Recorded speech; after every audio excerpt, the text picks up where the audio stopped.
Allez, aujourd'hui, on va décortiquer un sujet fascinant, le cerveau de l'apprenant adulte.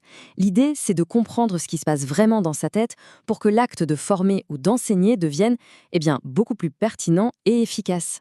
On pourrait le penser, hein. Après tout, apprendre, c'est apprendre, point final. Mais en fait, cette question toute simple, elle cache une réalité bien plus complexe et elle bouscule pas mal d'idées reçues. La réponse, c'est évidemment non. Pas vraiment. La manière dont un adulte apprend est fondamentalement différente. Ce n'est pas une question de taille, mais plutôt de paysage mental. Celui de l'adulte est déjà bien rempli, avec ses autoroutes, ses chemins de traverse et ses montagnes. Alors, voici le programme. On va commencer par explorer ces fondations déjà en place. Ensuite, on regardera ce qui alimente le moteur de la motivation. Puis, on s'intéressera aux filtres un peu invisibles de l'esprit pour comprendre qu'apprendre, c'est se transformer. Et enfin, on verra comment accompagner ce changement. C'est parti pour le premier point.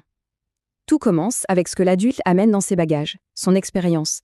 Et on va voir que c'est une vraie arme à double tranchant. C'est à la fois une force incroyable et un sacré frein potentiel. Pour bien comprendre, il faut voir la différence. L'apprenant novice, c'est un peu une page blanche, on ajoute de l'info. L'adulte, lui, arrive avec un livre déjà bien épais. Pour lui, apprendre, c'est devoir intégrer de nouveaux chapitres qui doivent coller avec le reste. Et parfois, il faut même accepter de raturer des pages entières. Et c'est ça le point crucial. Un formateur ne peut pas faire comme si ce livre n'existait pas. On ne construit pas sur un terrain vide, mais sur des fondations déjà là. Il faut donc s'appuyer sur cette expérience, tout en sachant que si on la bouscule un peu trop, ça peut créer de vraies tensions. Très bien. Mais alors, qu'est-ce qui le fait avancer, cet apprenant adulte? Qu'est-ce qui va vraiment l'inciter à s'investir? La réponse est simple, la quête de sens et d'utilité concrète. Il faut oublier la logique de l'école. La motivation d'un adulte, elle est presque entièrement interne. La seule question qui vaille, c'est est-ce que ça va me servir là, maintenant, dans mon travail? Si la réponse n'est pas claire, si ça ne résout pas un problème qu'il rencontre, l'engagement risque de tomber à plat. C'est aussi simple que ça. On arrive maintenant à un morceau un peu plus délicat, les barrières intérieures. Attention, il ne s'agit pas de défaut, mais plutôt de paire de lunettes invisibles que tout le monde porte. Des filtres qui vont complètement modifier la perception des nouvelles informations. Parlons d'abord de la fameuse résistance. Souvent, on voit ça comme de l'obstination. Mais en fait, c'est un mécanisme de défense. Imaginez, apprendre quelque chose de nouveau, ça veut parfois dire admettre que ce qu'on faisait avant n'était pas optimal. C'est toute l'identité professionnelle qui peut être bousculée. La résistance, c'est juste le signal de ce malaise. Et comment ça se manifeste, ce mécanisme de défense ?